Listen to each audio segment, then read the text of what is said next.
What's good, everyone? Welcome back to Cleveland Sports Unfiltered. Now, that is a Cavaliers win. That was a great game. The Cavaliers showed grit and toughness at the end of the game. They didn't wilter and falter under the pressure that the Pistons put on them in the second half. And I'm going to start with the first half. Cavaliers came out strong. The Pistons came out strong. They got up early. Cavaliers committed some.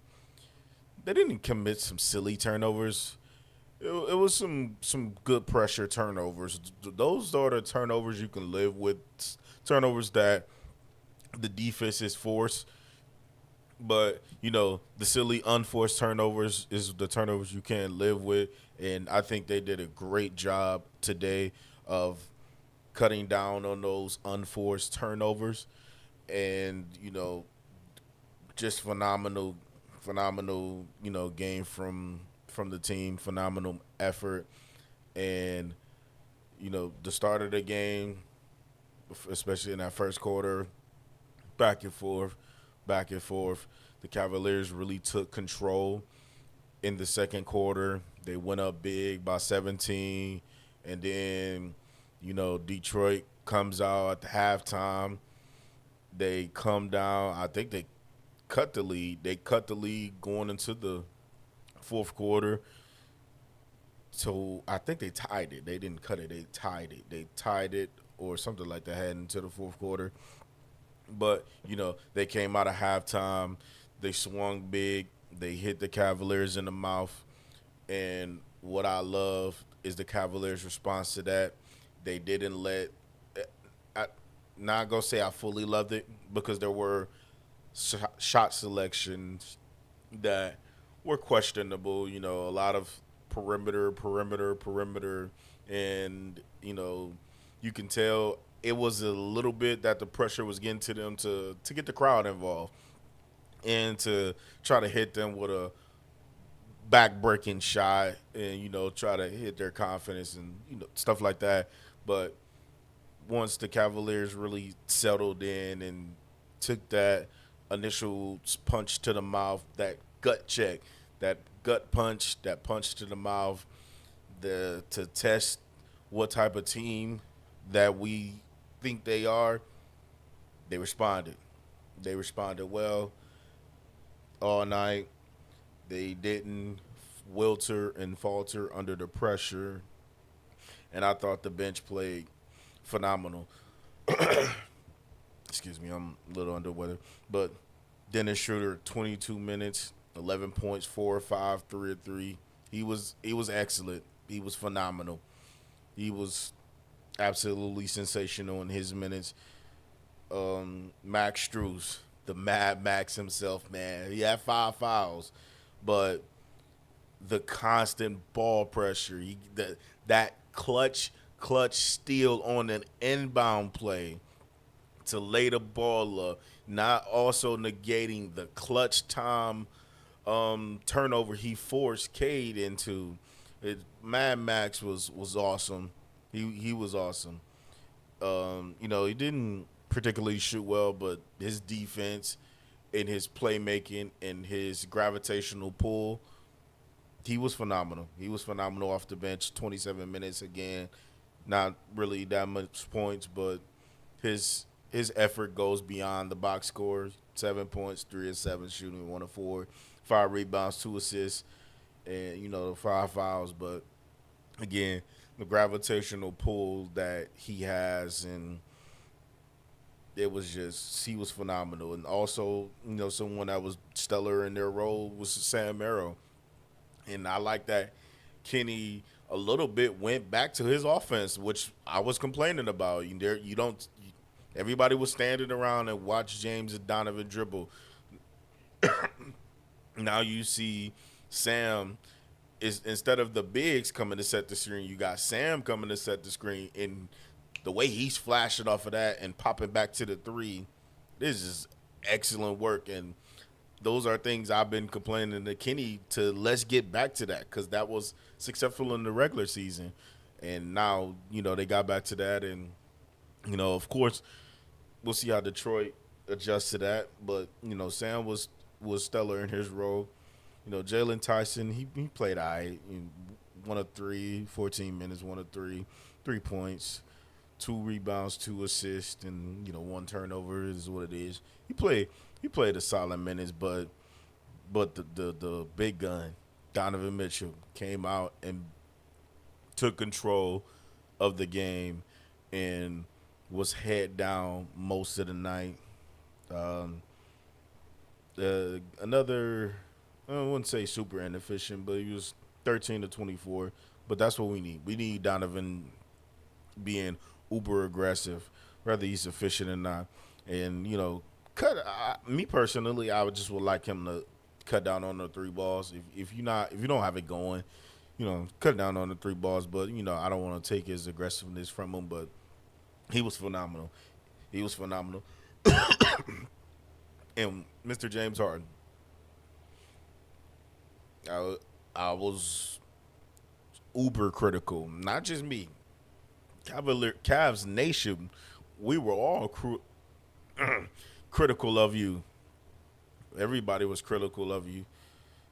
The lack of aggressiveness, the silly turnovers, the just laissez-faire, nonchalant attitude, the again lack of aggressiveness that you had going to the rim. It wasn't a high volume night, but he was uber efficient. 8 of 14, 19 points, 3 of 7. 2 rebounds, 7 assists.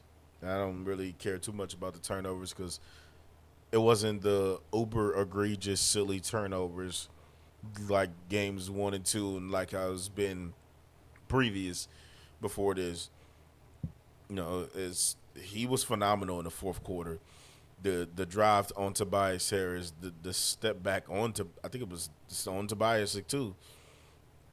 He was phenomenal. He came up in the clutch. Kenny told him, we got your back.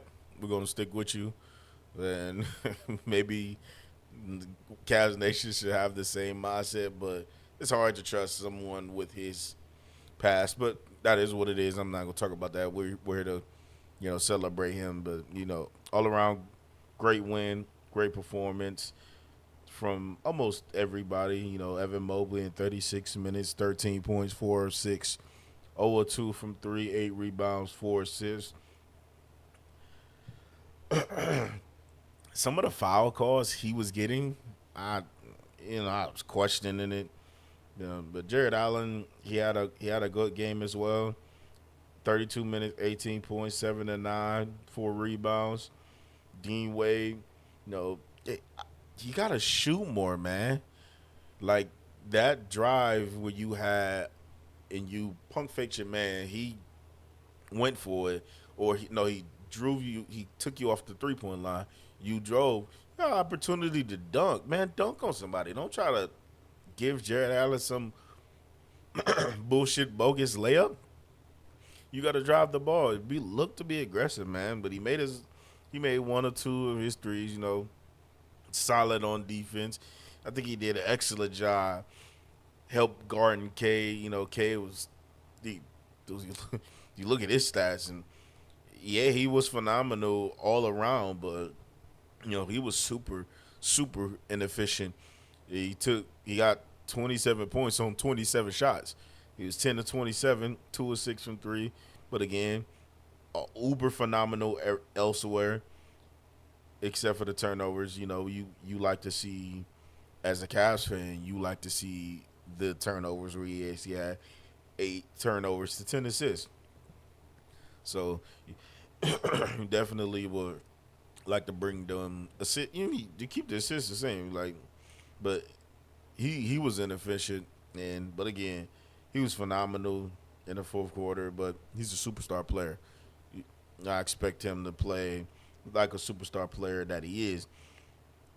Duncan Robinson again. You guys got to do a more better job of coming off those pin downs and those backdoor screens and all of those screens that he runs through. We got to do a better job of cleaning that up in Game 4 and allowing him to constantly kill you. But I do want to say what he made, how many threes he made. Four threes. I say about at least two half of those four threes, two of them was fucking lucky shots he just threw up. But you chalk that up, you tip your cap to him. There's nothing you can do but, do a little bit of better job of, defending Duncan. Tobias Harris was, he was solid. He was solid. He was good, not solid. He was good. Gave them 21 points, 7 to 14, 2 or 3. But, bumped the Pistons. But, the Pistons is a physical team. Again, they got back into the game. They took control of the third quarter. They got back into the game. They was uber hot. And I love that the Cavaliers did not falter under the pressure. They didn't let that get to them that, man, we just blew a 17-point lead. Here we go again. No heads was down. Everybody's clapping like, yeah, yeah, come on. We got this. We still got this.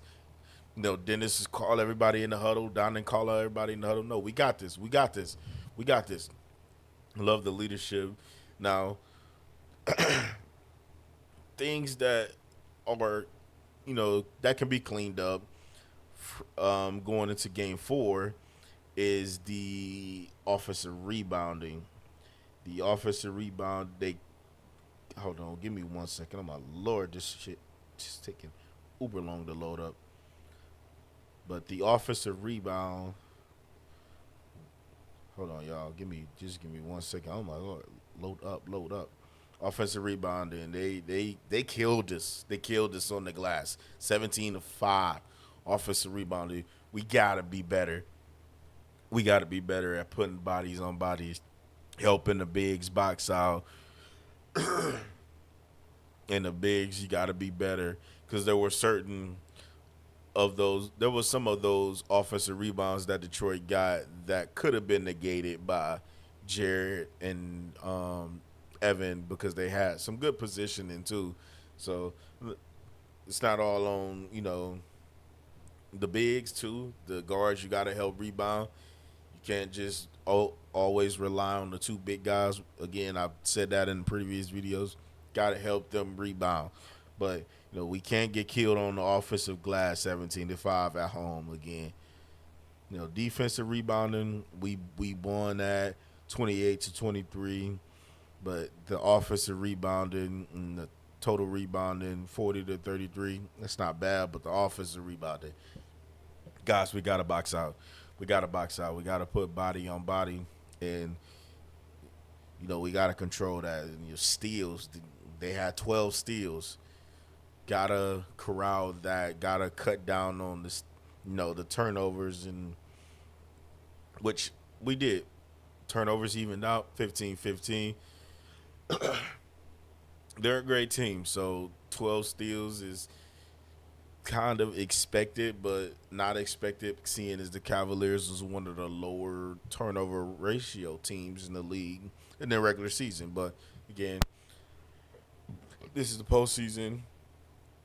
Everything is officiated differently, called differently, everything like that. But points off of turnovers, we finally won that 27-19. I love that we won that. Lost on the fast break by 1 point, 10-11, and I love that when they got the rebound, they didn't just let James walk the ball up the court. Donovan was a one-man fast break, which again I've been harping on. We gotta get more fast break points. You gotta get more fast break points, and we did. Again, only lost that by one. Paint points, 60-54. That's not too bad. Personal fouls. They 17-15. We had the advantage. Largest lead, 17-7. Again, when the Cavs went down 7, we didn't falter. They didn't, let that get to you when they were making some early shots. But also when you blew the 17-point lead, they didn't falter. They didn't, oh, my God, here we go again. This was a good game. Proud of the team for getting on the board. No, Now, this doesn't mean we're going to win out or anything like that. It was one win. We hold served at home for this game. We got to come out and be 10 times better because they're going to come out uberly aggressive, uber desperate. Hopefully, you don't get Tony Brothers as the official and his crew, but they're going to come out. They're going to try to hit you in your mouth. They're going to come out uber more and more aggressive on defense, and they're going to come out more locked in than they was. Not saying that they wasn't locked in, but they're going to come out uber anxious to go up 3-1 to try to end it in five at home back in their arena, where obviously we lost 10 straight playoff games, not to them, but 10 straight road playoff games, as I should have said. My apologies, but we come out like this again, uber aggressive, the even kill mindset, and making shots and not letting whatever happens in the game rattles them. I think we could have a great chance of even in the series going back to Detroit. But those are just my thoughts on the game. I'm really happy, really happy about the team win. But you guys let me know what you think in the comment section down below. Give me your predictions for game 4. Do we win? Do we lose? Do Detroit go up 3-1? Or do we even the series at 2-2 apiece? But I appreciate you guys. I would much appreciate you guys if you hit that like, share, and smash that subscribe button so this content can get out to a broader audience. But you guys know what I'm about to tell you. You guys ain't got to go home. But y'all got to get the hell up out of here. Until next time, peace.